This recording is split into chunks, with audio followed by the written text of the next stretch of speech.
स्वामी नारायण स्वामी नारायण।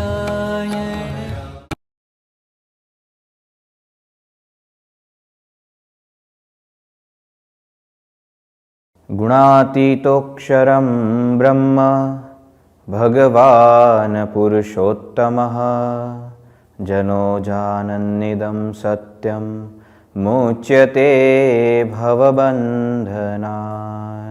गुरुर्ब्रह्मा गुरुर्विष्णुर्गुरुर्देवोर्महेश्वरः गुरुसाक्षात् परं ब्रह्म तस्मै श्री गुरवे नमः। श्री स्वामीनारायण भगवान की जय। अक्षर पुरुषोत्तम महाराज की जय। गुणातीतानंद स्वामी महाराज की जय। भगत जी महाराज की जय। शास्त्री जी महाराज की जय। योगी जी महाराज की जय। प्रमुख स्वामी जी महाराज की जय। महंत स्वामी जी महाराज की जय। प्रमुख स्वामी जी महाराज शताब्दी महोत्सव की जय।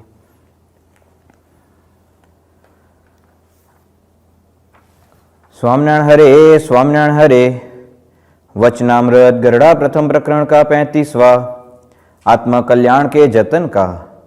स्वामिनारायण हरे संवत 1876 में पोष कृष्णा द्वादशी को स्वामी श्री सहजानंद जी महाराज श्री गरुड़ा स्थित दादा खाचर के राजभवन में श्री वासुदेव नारायण के मंदिर के आगे नीम के वृक्ष के नीचे पलंग पर पूर्व की ओर मुखारविंद करके विराजमान थे।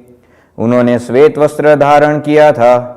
उनके मुखारविंद के समक्ष सभा में संत वृंद तथा स्थान स्थान से आए हरिभक्त बैठे हुए थे। तब श्री जी महाराज संतों के प्रति बोले कि आप प्रश्न पूछेंगे या हम पूछे?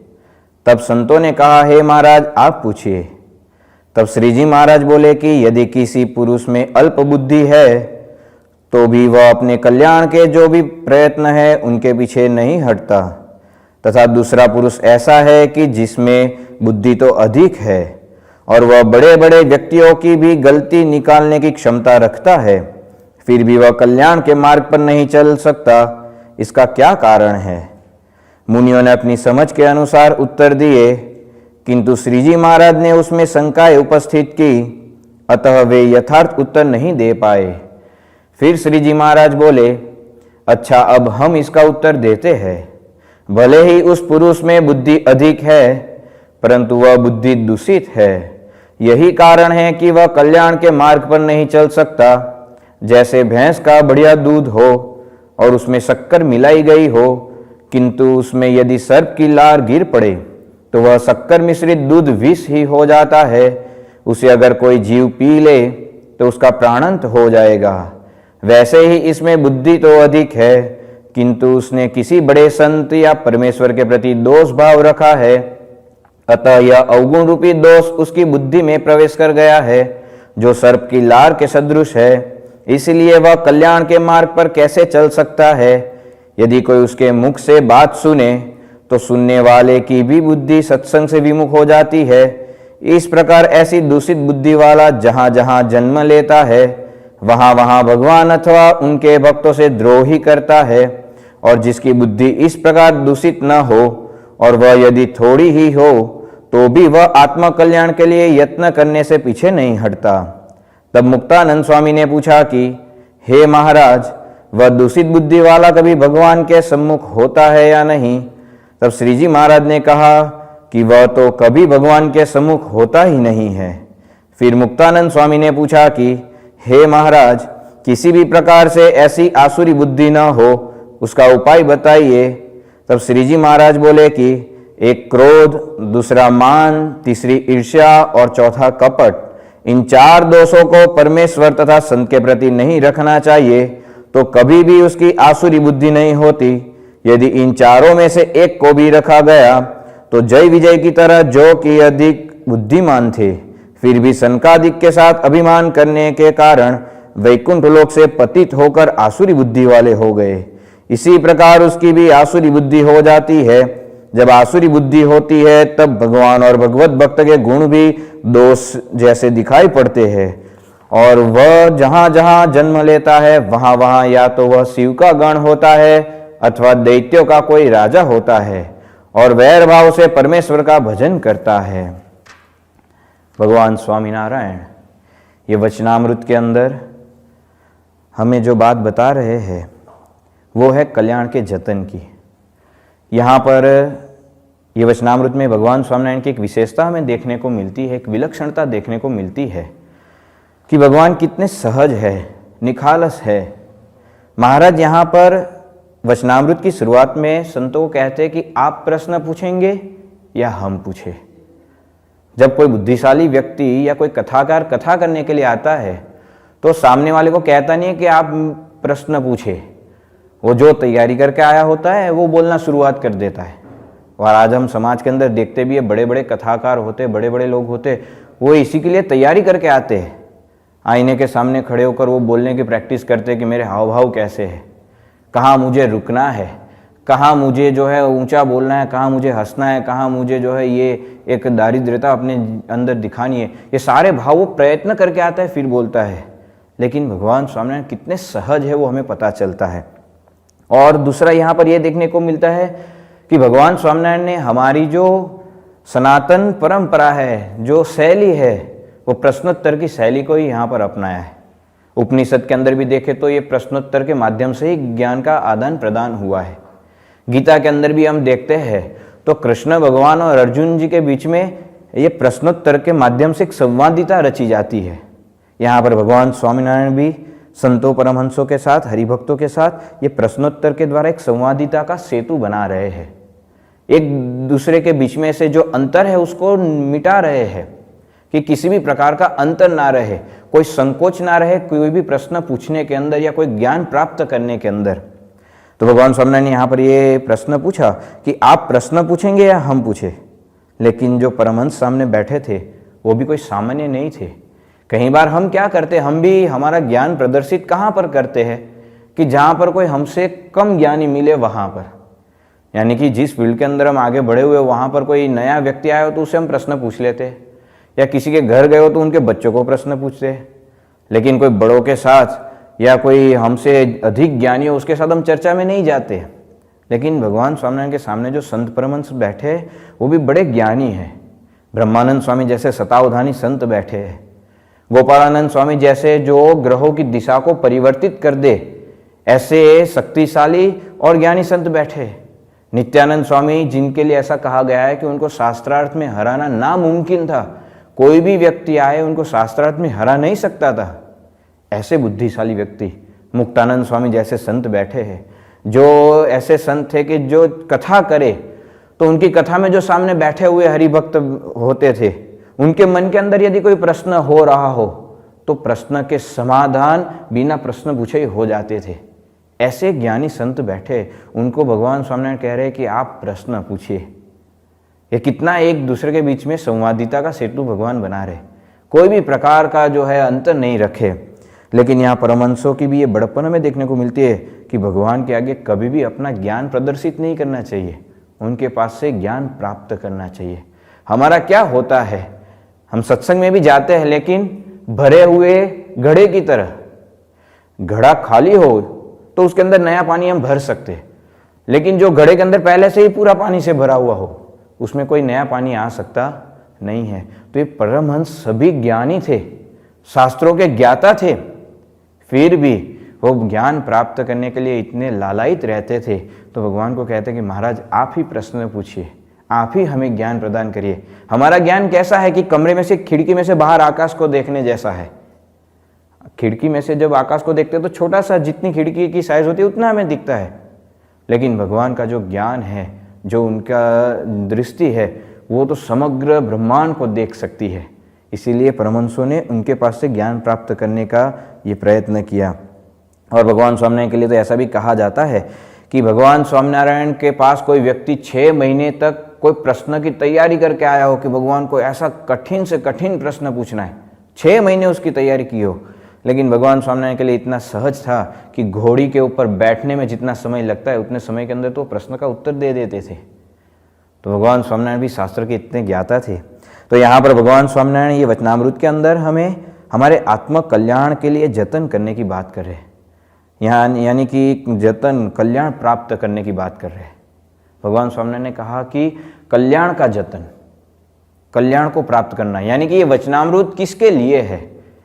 कि जिसको सच में कल्याण प्राप्त करना है, जिसको सच में मोक्ष की इच्छा हो, उसी के लिए वचनामृत है। जिसको मोक्ष प्राप्त ही नहीं करना है, जिसको कल्याण के मार्ग पर चलना ही नहीं है, उसके लिए वचनामृत है ही नहीं। भगवान स्वामीनारायण ने सीधी बात यहाँ पर बताई कि कल्याण के लिए जतन की, कल्याण के लिए जो प्रयत्न कर रहे उसके लिए यहाँ पर बात बताई। मोहन स्वामी जी महाराज बहुत एक सुंदर प्रसंग कहते हैं। मोहन स्वामी महाराज कहते हैं, एक दृष्टांत देकर कि एक स्कूल के अंदर एक लड़का पढ़ता था। अब स्कूल के अंदर तो क्लास के अंदर 40-50 बच्चे थे और पूरे साल ये शिक्षक ने बड़ी अच्छी तरीके से सभी बच्चों को पढ़ाया। जब फाइनल परीक्षा हुई तो सारे बच्चे पास आउट हो गए, ये एक लड़का जो है वो फेल हुआ। तो वो शिक्षक को लगा कि मैंने पढ़ाया और ये फेल कैसे हुआ, मैंने तो सभी को एक जैसा पढ़ाया। शिक्षक ने सोचा कि भाई चलो ये थोड़ा, इसकी जो बुद्धि क्षमता थोड़ी कम है। तो फिर दूसरे साल फिर से उसी क्लास में लग गया। वो शिक्षक ने उसको पर्सनली ध्यान देकर पढ़ाया कि भाई इस साल तो इसके ऊपर ज़्यादा फोकस करना है, दूसरे बच्चों पे कम करेंगे चलेगा, इसको पास कर देना है। तो वो शिक्षक ने उसको अच्छे से पूरे साल उसके ऊपर ज़्यादा ध्यान दिया, अच्छे से पढ़ाया और सभी प्रश्न जहाँ पर जो क्लास में सिखाते थे वो उसको पर्सनली सिखाते थे। और जब वो साल के अंदर भी आखिरी फाइनल एग्ज़ाम हुई तो शिक्षक को लगा कि इस बार तो ये पास हो ही जाएगा, लेकिन वो उस साल भी फेल हुआ। तो शिक्षक को बड़ा आश्चर्य हुआ कि यार ये फेल, बार बार फेल क्यों हो रहा है। तीसरे साल फिर से उसी क्लास में, और शिक्षक ने इस बार तो फाइनल एग्जाम के टाइम पर उसको मोस्ट इंपॉर्टेंट क्वेश्चन जो होते हैं, आईएमपी जिसको हम कहते हैं, वो दे दिया कि भाई देख तू ये 20-25 क्वेश्चन है, ये पढ़ ले, इसी में से आएगा पेपर। तो शिक्षक ने लगा कि भाई इस बार भी ये पास हो जाएगा, लेकिन उस साल भी वो फेल हुआ। 3 साल एक ही क्लास में, चौथा साल शुरू हो गया एक ही क्लास के अंदर। अब शिक्षक को लगा कि इस बार तो इसको है ना मुझे ही पास करना पड़ेगा। और जब चौथे साल के अंदर भी फाइनल एग्जाम आई तो शिक्षक ने पूरा पेपर दे दिया वो लड़के को कि ये ही पेपर आने वाला है, यही क्वेश्चन पेपर आएगा, इससे बाहर एक भी प्रश्न नहीं आएगा, एज इट इज यही आएगा, ये कर ले तू, रट्टा मार ले। और शिक्षक निश्चिंत हो गए कि चलो हाँ, मेरे क्लास में से एक लड़का 3 साल से जो रिपीटेशन कर रहा था वो इस साल निकल जाएगा। और उस साल का भी जब फाइनल पेपर हुए, उसका रिजल्ट आया, वो लड़का फिर से फेल। तो शिक्षक को बड़ा आश्चर्य कि यार ये पेपर दे दिया, अब इससे तो और कुछ मैं कर नहीं सकता, फेल कैसे हो। लड़के को बुलाया, थोड़े क्रोधित हो गए वो शिक्षक और कहा कि भाई क्यों, तू पास क्यों नहीं हो रहा है, क्या हुआ, पेपर पढ़ा नहीं था। वो लड़का क्या कहता है शिक्षक को कि सर पास ही किसको होना है। मोहन स्वामी महाराज जी प्रसंग कहकर कहते थे कि वैसे हमारे जीवन में भी है, जिसको कल्याण प्राप्त करना है उसके लिए वचनामृत का ज्ञान है। जिसको कल्याण ही नहीं लेना है उसके लिए तो कोई बात है ही नहीं। मोहन स्वामी महाराज जी प्रसंग कहकर हमें भी यही समझा रहे कि हमारे जीवन के अंदर कल्याण की लालसा ही ना हो, मोक्ष की हमारे अंदर जो है एक झंखना ही ना हो, तो वचनामृत का ज्ञान भी हमें कुछ भी कोई प्रकार से मदद रूप नहीं हो सकता। यहाँ पर महाराज जतन करने की बात कर रहे हैं। जतन यानी संभालना, संरक्षण करना, प्रयत्न करना। आज कोई वस्तु हमें प्राप्त हो जाए, प्राप्त हो जाती है, फिर उसके बाद जो उसका संरक्षण करते हैं उसे जतन करना कहते हैं। इंग्लिश के अंदर एक बहुत ही अच्छी बात बताई है कि to attain is more difficult to maintain. कोई वस्तु प्राप्त हो जाती है लेकिन फिर उसको संभाल कर रखना वो उतना ही कठिन है। करोड़ रुपए कमाने आसान नहीं है, लेकिन कमाने के बाद, करोड़ रुपए प्राप्त करने के बाद उसको संभालना वो ज़्यादा कठिन है। घर लेना, नई गाड़ी लेना कोई मुश्किल बात नहीं है। बैंक में से लोन ले लो, नई गाड़ी आ जाएगी घर के अंदर।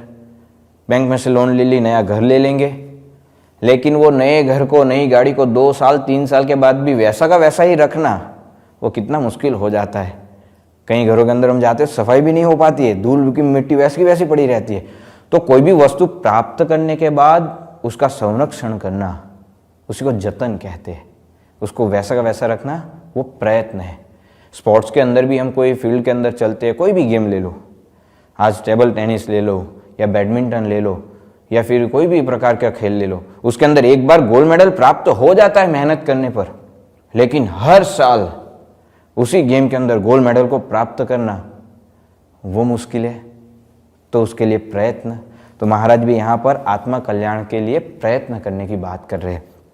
कोई भी क्षेत्र के अंदर जाए, युद्ध के अंदर भी हम देखते हैं कि भाई किसी के साथ युद्ध करके एक बार जीत लिया, लेकिन बार बार सभी जगह पर हमें युद्ध के अंदर विजय ही प्राप्त होती रहे, उसके लिए प्रयत्न करना पड़ता है, मेहनत करनी पड़ती है। तो महाराज भी ये वचनामृत के अंदर हमें यही बात बता रहे कि आत्म कल्याण के लिए जतन, प्रयत्न करे, यत्न करे, बार बार उसके लिए प्रयत्न करना पड़ेगा, उसका संरक्षण करना पड़ेगा।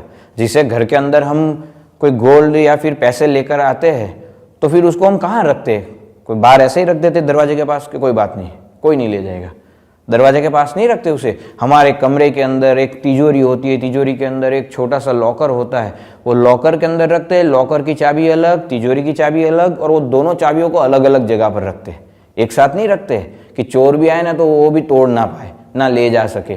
कितना संभालते। बाजार के अंदर हम कोई 10,000 20,000 रुपये लेकर जा रहे हो तो बार बार हमारा हाथ जहाँ पर रखे हो ना वहाँ पर जाता है कि यार किसी ने काट तो नहीं लिया, जेब पे हाथ जाता है, मेरा पर्स तो नहीं कट गया, बार बार हाथ जाता है। तो एक सामान्य वस्तु के लिए भी हम इतना प्रयत्न कर रहे हैं। तो यहाँ तो भगवान स्वामीनारायण आत्म कल्याण की बात कर रहे हैं कि हमें हमारा खुद का कल्याण करना है, खुद का मोक्ष प्राप्त करना है, उसका जतन करना है। देखो भगवान स्वामीनारायण यहाँ पर जो बात बता रहे हैं ना, वो दुर्लभ प्राप्ति की बात है और वो हमें हो चुकी है।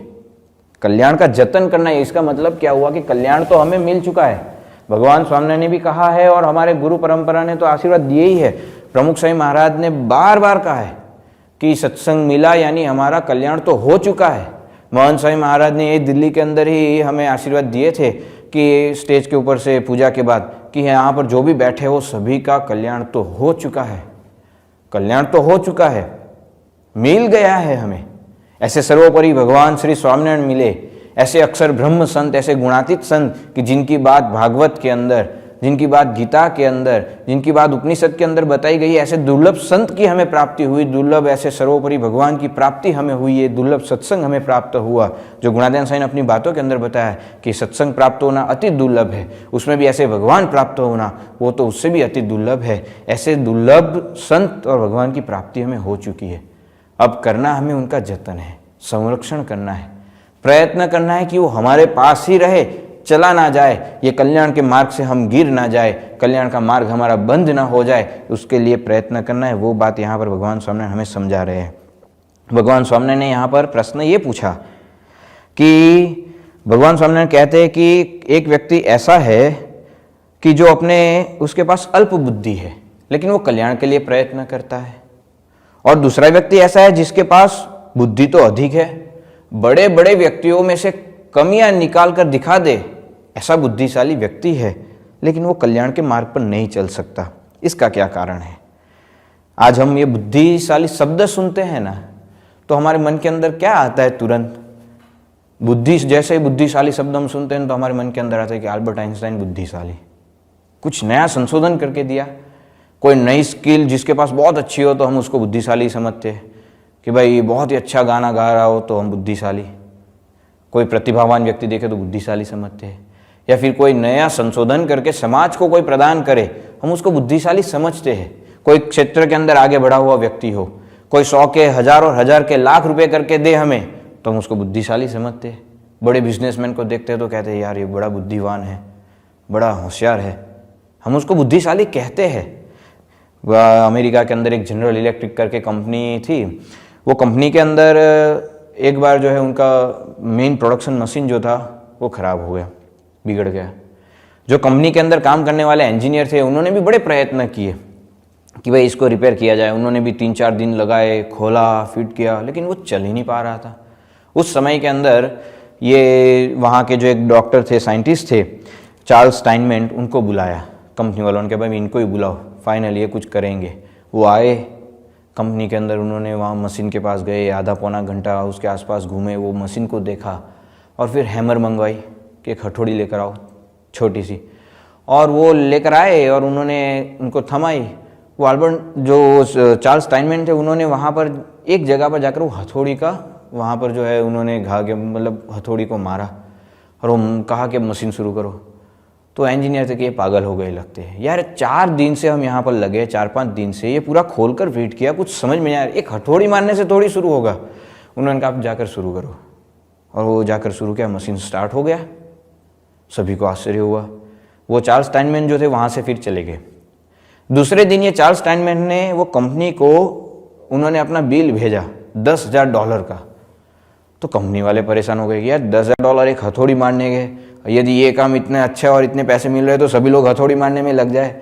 यहाँ पर कितने सारे रोड पर हम कंस्ट्रक्शन पर देखते हैं, बड़े बड़े हथौड़े लेकर मारते, पूरे दिन मारते, 300 रुपये मिलते, और एक हथौड़ी मारने के $10,000। तो उन्होंने कहा कि भाई थोड़ा डिटेल में भेजो बिल, ये $10,000 किस बात के आपने बिल भेजा है। फिर दूसरे दिन उन्होंने फिर से उनको बिल भेजा, उसके अंदर लिखा था ये चार्ल्स स्टाइनमैन ने कि $1 जो है हथौड़ी मारने का, और $9,999 कहाँ पर मारना है उसके मैंने लिए। जब ऐसे व्यक्ति देखते हैं तो हम सोचते हैं यार कितना बुद्धिशाली है। 1960s-70s के अंदर भारत के अंदर एक नानी पालखीवाला करके बड़े ही प्रसिद्ध न्यायविद और अर्थशास्त्री हो गए, और इतने बुद्धिशाली थे। उनके पास कोई व्यक्ति जाए मिलने के लिए, उनसे कोई मुलाकात करे तो 20 मिनट बातचीत की हो ना तो 20,000 रुपये लेते थे। आज हम 1-1 घंटा 2-2 घंटा कहीं कंपनी के अंदर बातचीत करते रहो तो 1 रुपया नहीं मिलता है। 20 मिनट बातचीत करने के 20,000 रुपये ले लेते थे सिर्फ बातचीत के। तो ऐसे व्यक्तियों को जब हम देखते तो हम सोचते कि यार ये तो बड़े बुद्धिशाली व्यक्ति है। जब राइट ब्रदर्स जिन्होंने प्लेन का संशोधन किया, एरोप्लेन का, जब वो ये कार्य कर रहे थे तब उनके पिताजी जो थे, तो मिल्टन राइट उनके पिताजी का नाम था, वो ये दोनों भाई को कहते थे कि देखो आप जो प्रयत्न कर रहे हो ना वो कोई काम में आने वाला नहीं। यदि भगवान को इंसान को उड़ाना ही होता तो उनको पंख नहीं दिए होते। पंख किसको दिए? पंछियों को। तो वो उड़ रहे हैं। इंसान को उड़ने के लिए भगवान ने चाहा ही नहीं है तो आप छोड़ दो। लेकिन वो दोनों भाइयों ने प्रयत्न करते रहे और ये दुनिया को ये प्लेन की संशोधन करके दिया एरोप्लेन का। और आज हम देख रहे पूरी दुनिया एरोप्लेन के द्वारा इधर से उधर सभी जगह पर ट्रैवलिंग कर रही है। सब लोग जो है इधर उधर हो रहे हैं। तो ये सब व्यक्तियों को देखते हैं तब हम उनको बुद्धिशाली समझते हैं। टाइटैनिक जब पहली बार बना, 46,000 टन लोहा पानी के अंदर तैर रहा था। सभी लोग देखने के लिए जाते थे बड़ा आश्चर्य के साथ कि यार ये लोहा पानी में कैसे तैर सकता है। 1 किलो लोहा हो तो लकड़ी के साथ बांध दो चल जाता है, लेकिन 46,000 टन इतना ज्यादा लोहा पानी में कैसे तैर सकता है। ये सब हम सुनते हैं ना तो हमें लगता है कि हाँ ये सारे व्यक्ति जो है बुद्धिशाली है। हम उनको बुद्धिशाली मानते भी है और है भी। व्यावहारिक दृष्टि से देखे तो ये सारे बुद्धिशाली है। लेकिन भगवान यहाँ पर कुछ अलग समझा रहे हैं। भगवान स्वामीनारायण यहाँ पर कुछ और बात कर रहे हैं। भगवान स्वामीनारायण यहाँ पर क्या बात कर रहे हैं? भगवान स्वामीनारायण यहाँ पर आध्यात्मिक दृष्टि से समझा रहे हैं कि जो कल्याण के लिए प्रयत्न करता है वो बुद्धिशाली है। फिर उसके पास बुद्धि कितनी है, उसकी बुद्धि क्षमता कितनी है वो इंपॉर्टेंट नहीं है, लेकिन वो कल्याण के लिए यत्न कर रहा है तो बुद्धिशाली है। आध्यात्मिक मार्ग के अंदर बुद्धि की वृद्धि की जरूरियात नहीं है, बुद्धि की शुद्धि की जरूरियात है। हमारी बुद्धि कितनी कल्याण के लिए हम प्रयत्न कर रहे हैं वो जरूरी है। तो भगवान स्वामीनारायण भी यहाँ पर ये वचनामृत में हमें ये समझा रहे हैं। भगवान स्वामीनारायण ने अहमदाबाद के तीसरे वचनामृत के अंदर बात बताते हुए कहा कि मूलजी ब्रह्मचारी जो है वो बुद्धिशाली नहीं है, लेकिन उनको इतना पता है कि भगवान को कैसे प्रसन्न करना है, इसीलिए वो बुद्धिशाली है। भगवान ने क्या कहा? वो बुद्धिशाली नहीं है, लेकिन उनको पता है कि भगवान को किस प्रकार से प्रसन्न किया जा सकता है, इसीलिए वो बुद्धिशाली है। भगवान स्वामीनारायण ने तो ये बात बताई, लेकिन हम हमारे शास्त्रों के अंदर भी देखते हैं तो हमें पता चलता है। सबरी के जीवन के अंदर देखते हैं तो एक सामान्य ज्ञाति की थी। लौकिक दृष्टि से देखे तो ना वो कोई पढ़ी लिखी थी, जंगल के अंदर रहने वाली एक सामान्य सी वो महिला थी, और कपड़े उसके पास कोई राजा महाराजा की तरह तो थे नहीं। सामान्य से एक झोपड़ी में रहती थी, खाने पीने के लिए कुछ था नहीं। जंगल के अंदर गई, वहाँ पर जो भी पेड़ पर जो वहाँ मिल गए फल फूल वो खाकर अपना जीवन निर्वाह करती थी। लेकिन राम भगवान को पहचान लिया, कल्याण कर लिया। जबकि रावण को देखो, अत्यंत बुद्धिशाली, 4 वेदों का पढ़ा लिखा, पूरा राज्य चलाने के अंदर कुशल, व्यावहारिक कार्य सब कुछ था उसके पास, बुद्धिशाली था, तभी तो सोने की लंका बनी। आज घर के अंदर एक सोने की चम्मच लानी हो तो मुश्किल हो जाता है। वो पैसे उतने हमारे पास होने चाहिए ना कि सोने की चम्मच आए घर के अंदर। लंका सोने की थी। कितना बुद्धिशाली होगा, कितना कार्य कुशल होगा वो, अपने राज्य का कारोबार कितनी अच्छी तरह से वो व्यवहारिक करता होगा, चला रहा होगा कि संपत्ता भी आ रही थी राज्य के अंदर और राज्य के सभी लोग प्रसन्न भी थे। तो इस बुद्धिशाली तो था, लेकिन भगवान को पहचान नहीं पाया, इसीलिए उसका कल्याण नहीं हो पाया। हम गोपियों को भी देखे तो गोपियां भी सामान्य ज्ञाति की, अभण, और काम क्या करती थी? दही दूध घी बेचने का कार्य। कपड़े देखो तो वो कोई ठीक ठाक, उसको देखकर किसी को कपड़े पहनने का भी मन ना हो, ऐसे अपना जीवन सामान्य से झोपड़े के अंदर अपना जीवन व्यतीत करती थी। लेकिन भगवान को पहचान लिया और उनका कल्याण कर लिया। जबकि दुर्योधन को देखो और ये यादव को देखो, भगवान के साथ रहने वाले बुद्धिशाली, इतने बड़े राज्य को चलाने वाले और राज्य के अंदर एक दूसरे के सामने युद्ध के अंदर अच्छी युद्ध नीति से जीतने वाले बुद्धिशाली थे, लेकिन भगवान को पहचान नहीं पाए, उनका कल्याण नहीं कर पाए। भगवान स्वामीनारायण ने अपने वचनामृत के अंदर बात बताई कि नाथ भक्त बुद्धिशाली और दीवान मूर्ख। नाथ भक्त भगवान स्वामीनारायण के एक हरिभक्त हो गए, वडोदरा शहर के अंदर रहते थे और ये सब्जियां बेचने का कार्य करते थे। कोई ज्यादा कुछ तो काम था नहीं, छोटा सा कार्य था, लेकिन उसके बीच भी उनका मन हमेशा भगवान में लगा रहता था। भगवान के लिए क्या कर लूं, भगवान के लिए कौन सी सेवा कर लूं, ये विचार हमेशा रहता था। इसलिए भगवान ने उनको बुद्धिशाली कहा। और दीवान, जो वडोदरा के अंदर गायकवाड़ सरकार का राज था उसका दीवान था, होलकर राज्य था उसका भी वो दीवान था, और ये सिंधिया का जो राज्य था उसके अंदर भी दीवान पद पे था। 3 राज्य के अंदर दीवान पद पर बैठा था। कितना बुद्धिशाली होगा, तभी तो 3 राज्यों ने उनको दीवान पद पर बिठाया था। वो चपरासी की जॉब नहीं दी थी उसको, दीवान था राज्य का। लेकिन भगवान ने उसको मूर्ख कहा क्योंकि भगवान को पहचान नहीं पाया, भगवान को मारने के लिए प्रयत्न करने लगा। इसलिए भगवान ने कहा कि नाथ भक्त बुद्धिशाली और ये जो दीवान है वो मूर्ख। तो भगवान स्वामीनारायण ये वचनामृत के अंदर हमें ये समझा रहे हैं कि जो बुद्धि कल्याण के लिए काम में आए वो ही जो है वो व्यक्ति बुद्धिशाली है और दूसरे कोई नहीं। हिरण्यकशिपु को देखो, कितना बुद्धिशाली, तीक्ष्ण बुद्धि थी, त्रिलोकी पर राज था, तपश्चर्या के अंदर नंबर 1 तपश्चर्या की थी, देहाभिमान बिल्कुल भी नहीं था, तभी तपश्चर्या हो सकती है, नहीं तो तपश्चर्या हो ही नहीं सकती। तो ये सभी वस्तु के अंदर वो पारंगत था, बुद्धि क्षमता भी थी, सब कुछ था, लेकिन भगवान के अगेंस्ट में। यदि वही व्यक्ति भगवान को प्राप्त करने के लिए वो बुद्धि का उपयोग किया होता, रावण ने भगवान को प्राप्त करने के लिए बुद्धि का उपयोग किया होता, दुर्योधन ने भगवान को प्रसन्न करने के लिए बुद्धि का उपयोग किया होता, तो आज कुछ बात और होती। आज उनको लोग अलग दृष्टिकोण से याद करते होते, ना कि इस प्रकार की बुद्धि से। तो भगवान स्वामी यहाँ पर हमें ये समझा रहे कि जो कल्याण के मार्ग पर चलता है वो बुद्धिशाली, और जो कल्याण के मार्ग पर नहीं चलता है वो बुद्धिशाली है ही नहीं। लेकिन अब प्रश्न ये होता है कि ऐसा क्यों होता है। भगवान स्वामीनारायण ने भी यहाँ पर यही प्रश्न पूछा कि इसका कारण क्या है, क्यों ऐसा हो जाता है। तब जो है भगवान स्वामीनारायण हमें ये वचनामृत के अंदर परमहंसों ने उत्तर देने का प्रयत्न किया, लेकिन वो दे नहीं पाए। भगवान स्वामीनारायण खुद उत्तर दे रहे हैं, और भगवान ने उत्तर देते हुए सबसे पहला एक दृष्टांत दिया है कि सुंदर में मतलब कोई भैंस का अच्छा दूध हो और वो दूध के अंदर शक्कर भी मिलाई हो, आज की परिभाषा में हम कहें तो खीर बनाई हो, बहुत ही अच्छी बढ़िया सी खीर बनाई हो, लेकिन भगवान कहते हैं कि वो खीर के अंदर सर्प की लार गिर गई, तो फिर वो खीर चाहे उतनी भी अच्छी दिख रही हो, उसकी सुगंध भी बहुत बढ़िया आ रही हो, दूर दूर तक आसपास के 3-4 घरों तक उसकी सुगंध जा रही हो, हमें वो सुगंध लेकर ऐसा मन हो जाए कि ये खीर पूरी खत्म मैं ही कर दूं। लेकिन भगवान ने कहा कि जो पिएगा उसके प्राण जाएंगे, उसकी मृत्यु निश्चित है, वो मरेगा ही मरेगा, क्योंकि वो दूध के अंदर सर्प की लार गिर गई। भगवान स्वामी भी यहां पर ये बता रहे कि अत्यंत बुद्धिशाली है, लेकिन उसकी बुद्धि के अंदर ये सर्प की लार गिर गई। भगवान ने कहा सर्प की लार यानी क्या, ये अभाव अवगुण। भगवान और ऐसे भगवान के सच्चे संत और भगवान के भक्त का द्रोह करना, उनका अवगुण लेना, भगवान ने कहा वो ही सर्प की लाड़ है। प्राप्ति हुई है हमें खीर के जैसी, भगवान मिले, भगवान के ऐसे सच्चे संत मिले कि जिनके पास जाकर, जिनके दर्शन मात्र से, जिनके श्रवण मात्र से हमारा कल्याण होने वाला है और हो गया है, लेकिन वो खीर के अंदर ये अभाव गुण रूपी सर्प की लाड़ गिरती है, तब हमारी बुद्धि जो है वो शापित हो जाती है।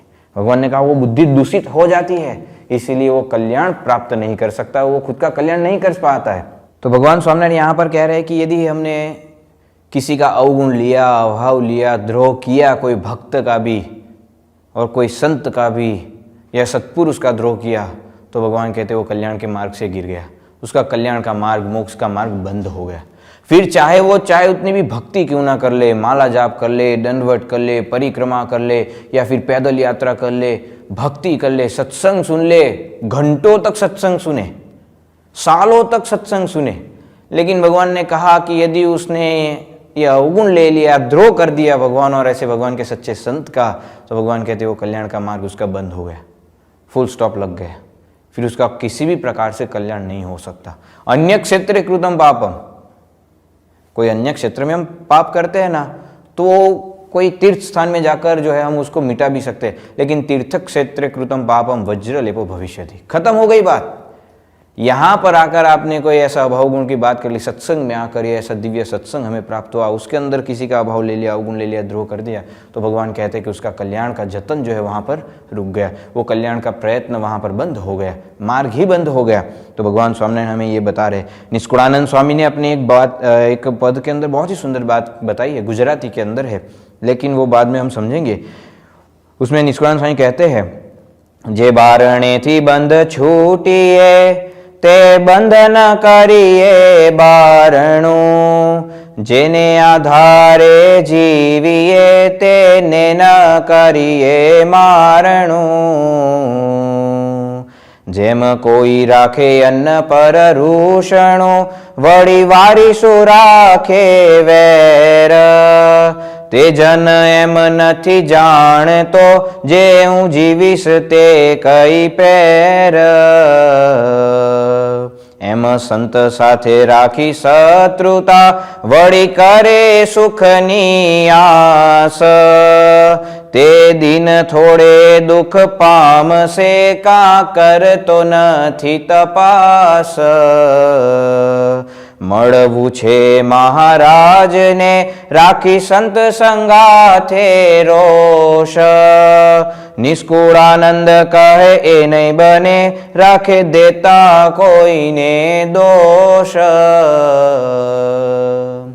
निष्कुड़ानंद स्वामी इसके अंदर कहते हैं कि जिस द्वार से हमें बाहर निकलना है, उसी द्वार को हम कड़ी लगाकर बंद करके उसके ऊपर बड़ा सा ताला लगा दे, तो फिर निष्कुड़ानंद स्वामी कहते हैं कि वो कभी भी बाहर निकल नहीं सकता।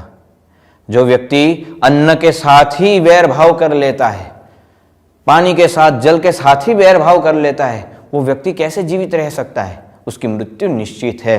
वैसे ही निष्कुड़ानंद स्वामी कहते हैं कि जिसको भगवान को प्राप्त करना है और वो संत के संगात यानी कि भक्तों के साथ यदि वो रोष शत्रु भाव रखता है, तो फिर निष्कुड़ानंद स्वामी कहते हैं कि वो किसी भी प्रकार से भगवान को प्राप्त कर ही नहीं सकता। कल्याण का मार्ग, कल्याण का द्वार उसका बंद हो गया। हमने खुद वहां पर जाकर ताला लगा दिया यदि किसी का द्रोह किया तो। जिस कल्याण के द्वार से हमें भगवान को प्राप्त करना है, वो द्वार पर हम खुद ताला लगा रहे हैं। ये बात निष्कुड़ानंद स्वामी कहते हैं। जिस प्रकार से चकोर पक्षी होता है, वो पक्षी चंद्र को देखकर जीवित रहता है। यदि वो पक्षी ऐसा सोचे कि अब चंद्र को देखना ही नहीं है मुझे, तो कैसे जीवित रह पाएगा? वो जीवित रह ही नहीं पाएगा, उसकी मृत्यु निश्चित है। जिस प्रकार से मछली का जीवन पानी है और वो मछली पानी से ही वैर भाव कर ले कि बस अब मुझे पानी में नहीं रहना है, मुझे जमीन पर रहना है, हवा में रहना है, वो कैसे जिंदा रह पाएगी? जैसे ही वो पानी से बाहर निकलेगी उसकी मृत्यु निश्चित है। वैसे ये सत्संग के अंदर आकर जिसके द्वारा हमें मोक्ष प्राप्त करना है, कल्याण प्राप्त करना है, और उसी के साथ हम यदि रोष भाव कर ले, वो भक्तों के साथ ही हम द्वेष रखे, अभाव ले, अवगुण ले, तो हमारा कल्याण रुक जाएगा। वो हो ही नहीं सकता। गुणानंद स्वामी के समय के अंदर भी गुणानंद स्वामी ने एक बात बताई। गुणानंद स्वामी कहते हैं कि जिस प्रकार से शरीर के ऊपर वो स्किन इन्फेक्शन होता है या वो फंगल्स हो जाती है, पिंपल्स होते हैं, तो गुणानंद स्वामी कहते हैं खील दादर होता है, उसका जो है दवाई करके उसको मिटा सकते हैं। लेकिन क्षय रोग उस जमाने के अंदर, आज के संदर्भ में हम बात करें तो ये कैंसर हो गया या एड्स हो गया, तो उसकी मृत्यु निश्चित है, उसकी कोई दवाई हो ही नहीं सकती। वो प्रयत्न हो सकता है कि थोड़ा समय जी ले, लेकिन वो मृत्यु जो है उसकी निश्चित लिख गई, खत्म हो गई बात। वैसे ही किसी घर के अंदर हम देखते हैं, हमारे घर के अंदर ये सामान्य 240 का पावर आता है, वो कोई प्लग के अंदर हम गलती से हमारी उंगली गई और हमें झटका लगा और वो हम वहाँ पर चिपक भी गए, तो वो जो करंट के पास हो गया, या फिर किसी ने हमें लकड़ी से वहाँ से हटा दिया या मेन स्विच ऑफ कर दी, तो बचने के चांसेस है।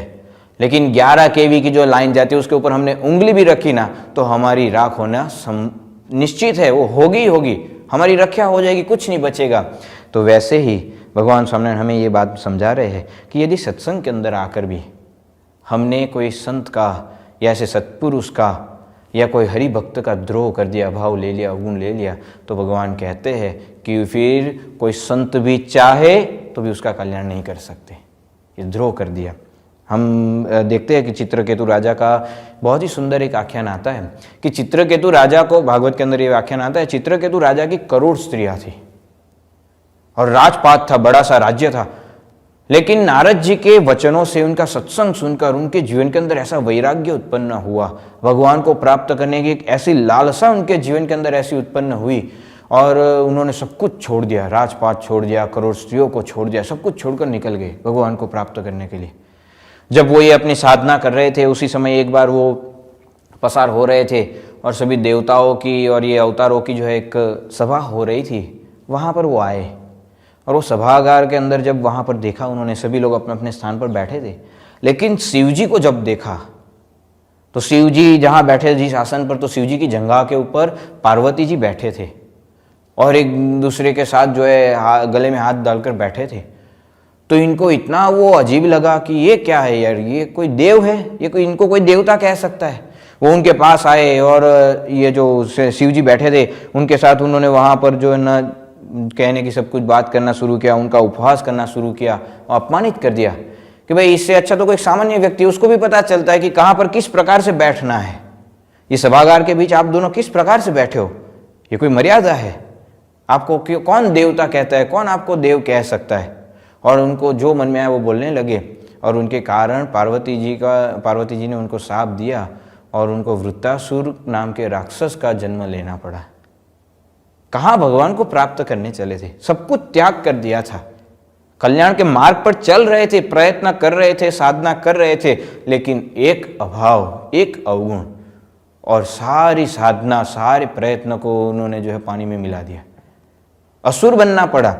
तो भगवान ने खुद ने वरदान दिया था, लेकिन भक्त का द्रोह भगवान भी सहन नहीं करते। इसीलिए भगवान स्वामी हमें यहाँ पर यही बात बता रहे। हमारे गुरुजनों के जीवन के अंदर देखते हैं तो हमें पता चलता है कि उन्होंने, उनका कोई चाहे उतना भी बुरा क्यों ना करे, किसी का अवगुण नहीं लिया है, किसी का द्रोह नहीं किया है। हमारा क्या होता है, सत्संग के अंदर हम आते हैं, सत्संग करते भी है, लेकिन किसी ने कुछ कह दिया, अपमानित कर दिया, हम उसका अभाव ले लेते, अवगुण ले लेते, तो समझना कि हमारा कल्याण रुक गया। जब हमारे गुरुजनों के जीवन के सामने देखते तो हमें पता चलता है कि किस प्रकार से हमें सत्संग करना है, कल्याण के मार्ग पर चलना है। गुणादयान स्वामी विचरण करते हुए उगा खुमाण के पास गए, जब वो गांव के अंदर, उसका राजा ही उगा खुमाण, तो उन्होंने वहां पर गुणादयान स्वामी को मार कर भगा दिया। वहां पर वो गांव के जो उनके साथी थे उन्होंने डंडे मारकर, संतों को धक्के मारकर, सभी संतों के लोगों को वहां पर ईजा पहुंचाई, लहूलुहान हो गए, गांव के बाहर आ गए और एक नदी के किनारे पर बैठकर वहाँ पर वो अपने जो है मरम्मत कर रहे थे। उसी समय गुणादयान साईं को पता चला कि उगा खुमाण जो है निसंतान है। तो जिन्होंने मारा था उनके लिए भी उन्होंने प्रार्थना की, अभाव नहीं लिया, अवगुण नहीं लिया। उन्होंने ये प्रार्थना नहीं की कि इन्होंने हमें मारा है तो ये गाँव के अंदर जो है कभी किसी का कोई भला ना हो। हमारा क्या होता है, कोई हमें थोड़ा सा भी कुछ बोल देना तो हम उसके बारे में बुरा बोलना शुरू कर देते। लेकिन हमारे गुरुजन हमें ये समझाते किसी का अभाव नहीं, किसी का अवगुण नहीं। भगत जी महाराज की तो पहचान ही ये थी। वरताल के अंदर कोई जाकर पूछा कि भाई सबसे ज्यादा अपमान हो रहा वो व्यक्ति कौन है, तो सब लोग भगत जी महाराज के पास लाकर खड़ा कर देते थे। सबसे ज्यादा अपमानित करते थे लोग उनको, सब लोग बड़ा बुरा कहते थे उनको, लेकिन उनको किसी के सामने दृष्टि ही नहीं थी। सेवा करते थे तो सेवा के अंदर लोग ये मर जाए भगत जी महाराज, इसलिए उनके कंधे पर जो है बड़ी बड़ी चूने की बोरियां फेंकते थे कि दबकर मर जाए। लेकिन भगत जी महाराज क्या सोचते थे कि इनके अंदर रहकर गुणादयान साईं मेरी परीक्षा करे, अवगुण नहीं लिया। तभी तो उनको जब पूछा गया कि आपके चेहरे पर ये आनंद किस बात का रहता है, तो भगत जी महाराज ने कहा कि ये जो भी है ना वो सबको भ्रम की मूर्ति समझो, तभी आनंद रहेगा। तो सत्संग के अंदर भगवान सामने हमें ये भी कह रहे कि शापित बुद्धि न हो जाए, इसीलिए हमें किसी का अभाव नहीं लेना है, अवगुण नहीं लेना है। शास्त्री जी महाराज को भी मारने के लिए बहुत सारे प्रयत्न किए गए, लेकिन शास्त्री महाराज ने किसी का अभाव गुण या किसी की बुराइयां नहीं की। योगी जी महाराज एक बार ध्यान में बैठे थे, भगवान का मानसी पूजा कर रहे थे, भगवान का ध्यान कर रहे थे। उस समय एक व्यक्ति ने आकर योगी जी महाराज के सिर के ऊपर केले का छिलका रख दिया। अब हम सत्संग के अंदर बैठे हो और वहाँ आकर जो है कोई हमारे पास आकर कोई कूड़ा हमारे गोद में डाल दे तो सत्संग की ऐसी की तैसी, कथा चल रही हो तो भी हम खड़े होकर उसके साथ वहाँ पर ही हाथापाई शुरू हो जाएगी, झगड़ा शुरू हो जाएगा कि तू कहाँ गया, अरे तू जो भी हो मुझे क्या है उससे लेना देना है, लेकिन मेरे पे कचरा क्यों डाला। योगी जी महाराज स्थिर थे, ना कोई झगड़ा ना कुछ नहीं, वो अपने ध्यान में बैठे रहे। ध्यान में से जब जागृत हुए तो उनके चेहरे पर आनंद था, हंस रहे थे। व्यक्ति का अभाव नहीं, मार मारने वाले व्यक्ति के लिए भी उनको योगी जी महाराज हमेशा अच्छा ही बोलते थे। अवगुण, कभी किसी का अवगुण लिया ही नहीं। योगी जी महाराज कहते 40 साल हो गए, था ठाबड़ा जैसा हो, मतलब कोई लेना देना नहीं हो कोई व्यक्ति के साथ, उसका भी कभी भी अभाव नहीं आया। तो हमारे गुरुजन हमें ये समझा रहे कि हमें ये रास्ते पर चलना है, कल्याण का ये मार्ग है। प्रमुख स्वामी जी महाराज, जब शास्त्री जी महाराज की सुवर्ण तुला का कार्यक्रम हो रहा था, अटलादरा के अंदर ये पूरा आयोजन हो चुका था और सभी जो वहाँ के हरिभक्त थे वो बड़े उत्साहित थे कि शास्त्री जी महाराज के हम सुवर्ण के साथ तुला करेंगे। लेकिन शास्त्री महाराज की इच्छा नहीं थी कि किसी संत की सुवर्ण के साथ तुला हो। तो प्रमुख स्वामी महाराज के साथ बैठकर उन्होंने ऐसा तय किया, ऐसा निर्णय किया कि भाई पहले जो है शक्कर के साथ तुला होगी, फिर शक्कर के साथ जो आपको सुवर्ण की करनी हो तो कोई बात नहीं, लेकिन शास्त्री महाराज की शक्कर के साथ तुला होगी। और ये बात जो है वहाँ पर बड़े बड़े हरिभक्तों को पता चली, तो सब लोगों ने सोचा कि ये प्रमुख स्वामी जी ने ही वहाँ जाकर जो है ये उल्टा सुल्टा समझाया है और हमारा पूरा कार्यक्रम बिगाड़ दिया। तो शास्त्री, ये सभी हरिभक्त प्रमुख स्वामी महाराज के पास आए और न कहने का उन्होंने वहाँ पर कहना शुरू कर दिया, जो भी मन में आया बोलने लगे, उनको अपमानित करने लगे। संत थे, बड़े थे, प्रसन्न, जो शास्त्री महाराज के प्रसन्नता वाले संत थे और ऐसे देखे जाए तो संस्था के प्रमुख भी थे, लेकिन स्वामी जी सुनते रहे। फिर स्वामी जी को कहा, स्वामी जी आपको कुछ बोलना चाहिए। स्वामी जी ने कहा कि उन सबका अधिकार है मुझे कहने का।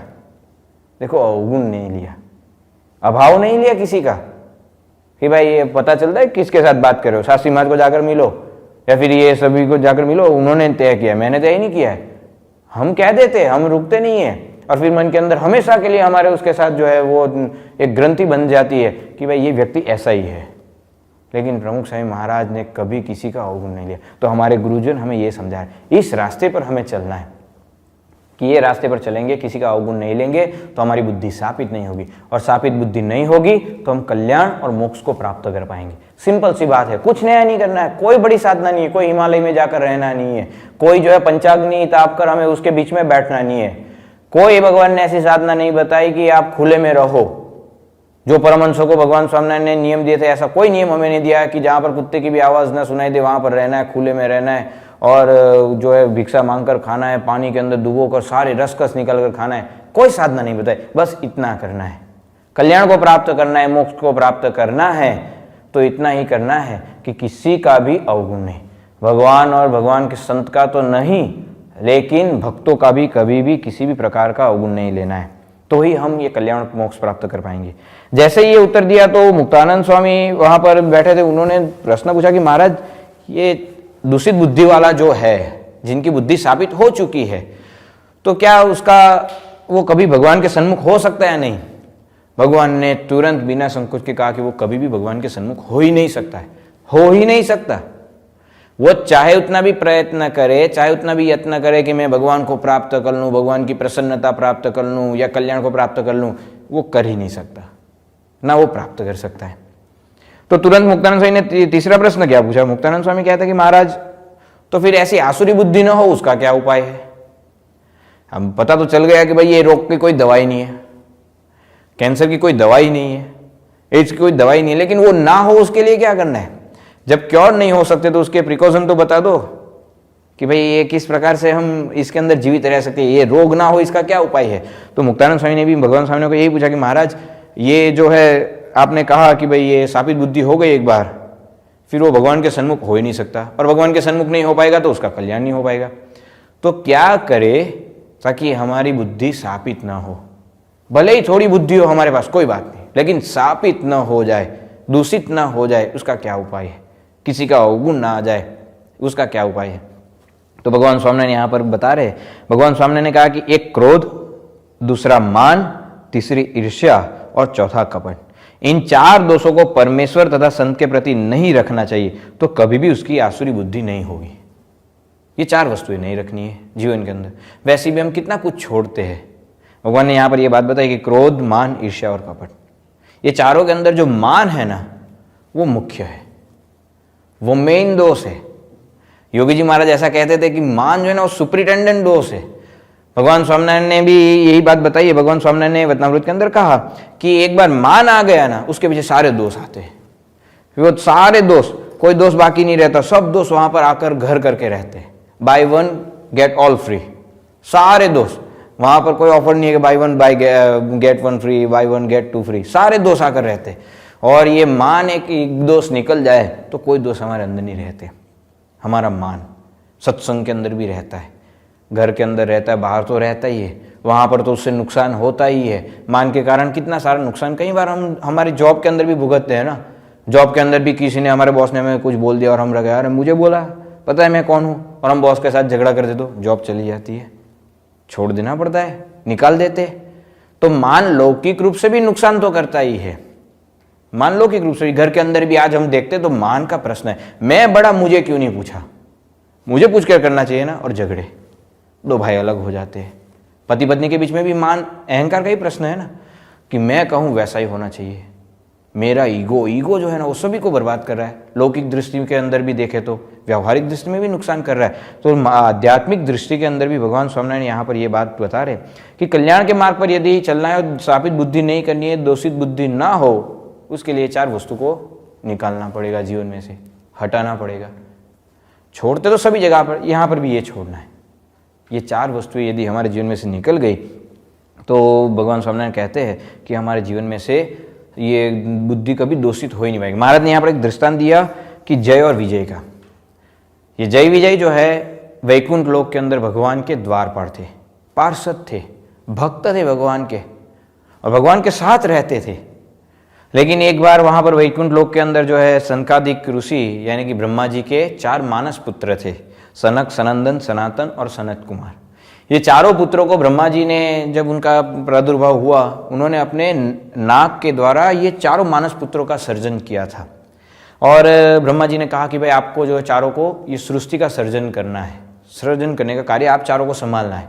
लेकिन ये चारों भाइयों ने कहा कि भाई हमें ये नहीं करना है, हमें तो ब्रह्मचर्य का पालन करके हमें भगवान की प्राप्ति करनी है और कुछ नहीं करना है। तो हमेशा बाल स्वरूप के अंदर ही रहे, सालों बीत गए, लेकिन वो 5-6 साल के बच्चे हो ऐसे ही वो रहते थे, छोटे से थे। और जब वो ये भगवान के द्वार पर आए, वैकुंठ लोक के द्वार पर, तो जय विजय ने ये चारों को देखा। उन्होंने सोचा ये 4 बच्चे कहाँ से आ गए यहाँ पर, और उनकी मस्करी करना शुरू किया। हम भी कई बार होता है कि सत्संग के अंदर हमें ना जो छोटे बच्चे आते हैं उनको क्या समझ, ये छोटे बच्चे, उनको क्या पता चलता है। लेकिन मोहन स्वामी महाराज क्या कहते हैं कि सत्संग के अंदर जो सभी बच्चे भी है ना, वो भी दिव्य है। गुणातीतानंद स्वामी ने तो कहा कि ये सत्संग के अंदर जो भक्तों के बच्चे हैं ना, छोटे छोटे बच्चे, वो देवताओं से भी अधिक दैवत जो है उनके अंदर हमें देखने को मिलता है, गुणातीतानंद स्वामी ने कहा। तो ये जो सनकादिक के चारों ऋषि जो थे उन्होंने ये जय विजय ने उनका अपमानित कर दिया, उनकी मस्करी कर दी, मजाक कर दिया। और सनकादिक ऋषियों ने भी उनका जो है वहाँ पर साथ दिया। और ये जय विजय को 3 जन्म असुर योनि में लेने पड़े।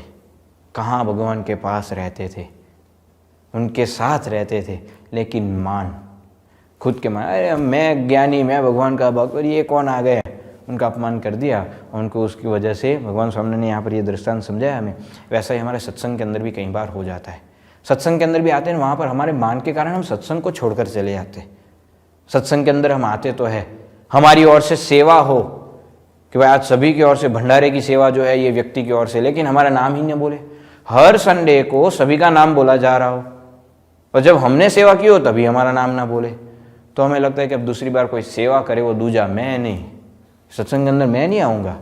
संत जाते हैं घर पर कि भाई आओ सत्संग में, क्यों आना बंद कर दिया यार, क्यों? जब पैसे की ज़रूरत होती है तब आ जाते हो, और जब नाम बोलना होता है तब बोलते नहीं हो। हमारा मान। और ऐसे संत जिनके पास से हमें मोक्ष प्राप्त करना है, उसको हम छोड़कर, सत्संग को छोड़कर चले जाते हैं। भगवान स्वामीनारायण यहाँ पर ये बता रहे, भगवान स्वामीनारायण के समय के अंदर हम देखते हैं अलैया खाचर, जिन्होंने 2000 व्यक्तियों को सत्संग करवाया था। 2000 व्यक्तियों को।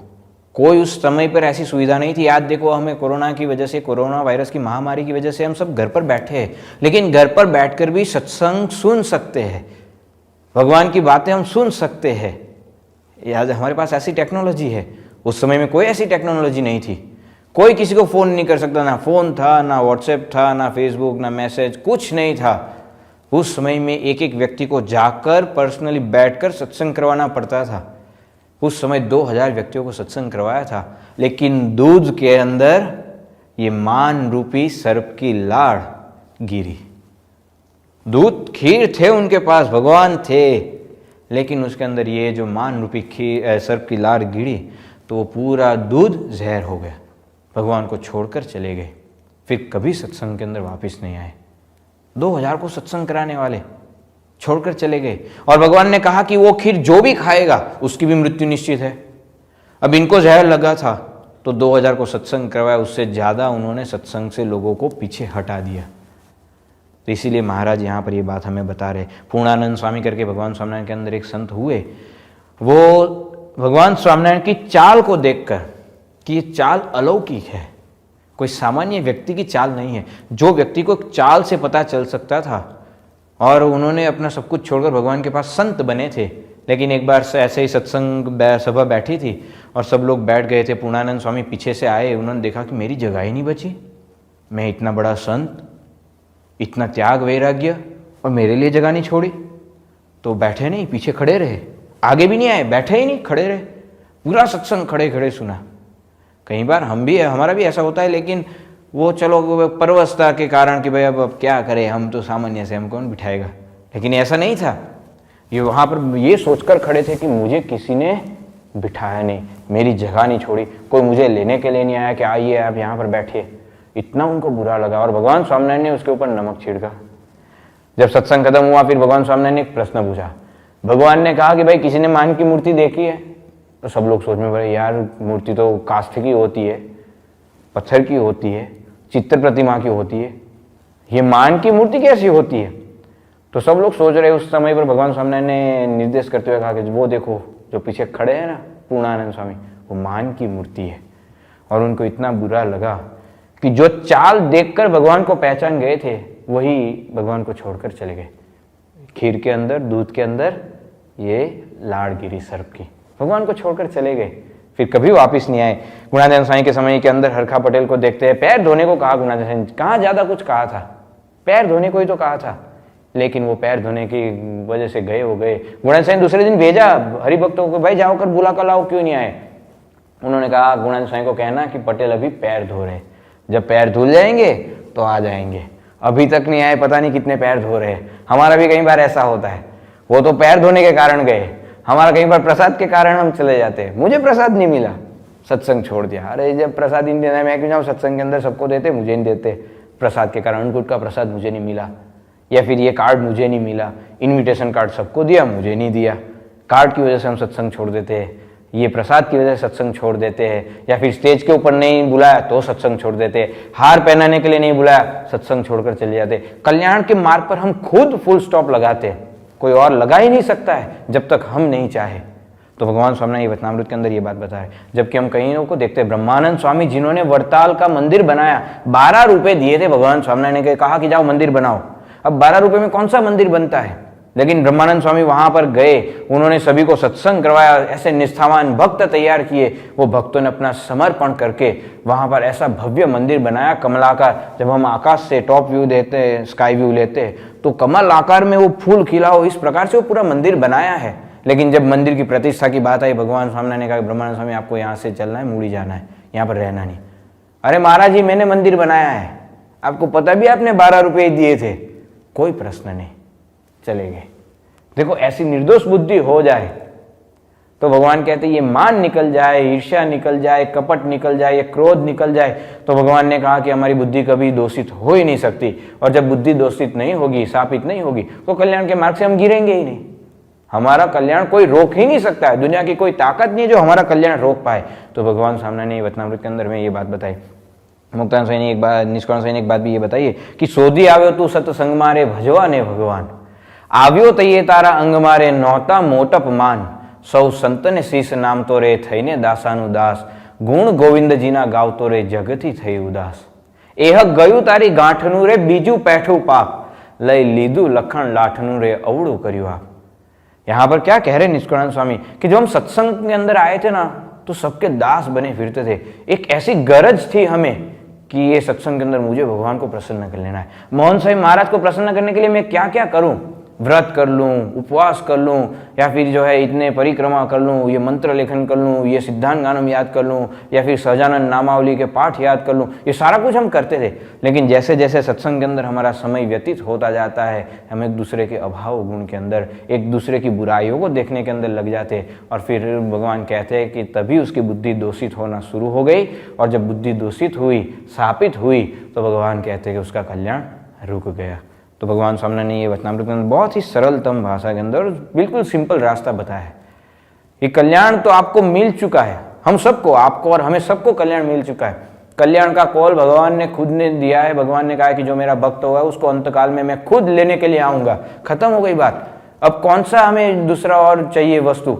भगवान स्वयं लेने के आने के लिए तैयार है, हमारा कल्याण करने के लिए तैयार है। वो बैठे हैं हमारा कल्याण करने के लिए, लेकिन हम खुद हमारे कल्याण के ऊपर फुल स्टॉप लगाते हैं जब हम ये हमारे जीवन के अंदर ये मान, ये ईर्ष्या, ये क्रोध, ये कपट लाकर हमारी बुद्धि को दूषित करते हैं और हम कल्याण के मार्ग से गिर जाते हैं। तो भगवान स्वामी ने वचनामृत के अंदर जो बात बताई है, उस प्रकार से हम भी हमारे जीवन के अंदर से ये मान, ईर्ष्या, क्रोध, कपट को निकाल कर हमारी बुद्धि को शुद्ध और पवित्र बना कर रखे। झाजी बुद्धि यानी कि बहुत ज़्यादा बुद्धि की कोई आवश्यकता नहीं। आध्यात्मिक मार्ग के अंदर, आध्यात्मिक मार्ग के अंदर बुद्धि की वृद्धि की कोई जरूरत नहीं है, लेकिन बुद्धि की शुद्धि की जरूरत है। उस प्रकार से हम हमारी बुद्धि को शुद्धि कर यानी कि बुद्धि को शुद्ध रखकर भगवान के अंदर हमारा मन लगाकर ये चारों बुराइयों को दूर करके हमारी बुद्धि को भगवान के चरणों में कल्याण प्राप्त करने के लिए, मोक्ष मार्ग को प्राप्त करने के लिए हम लगाए, तो हमारा कल्याण मोक्ष निश्चित है। तो इस प्रकार की प्रार्थना हम भगवान के चरणों में करते हैं। श्री स्वामीनारायण भगवान की जय।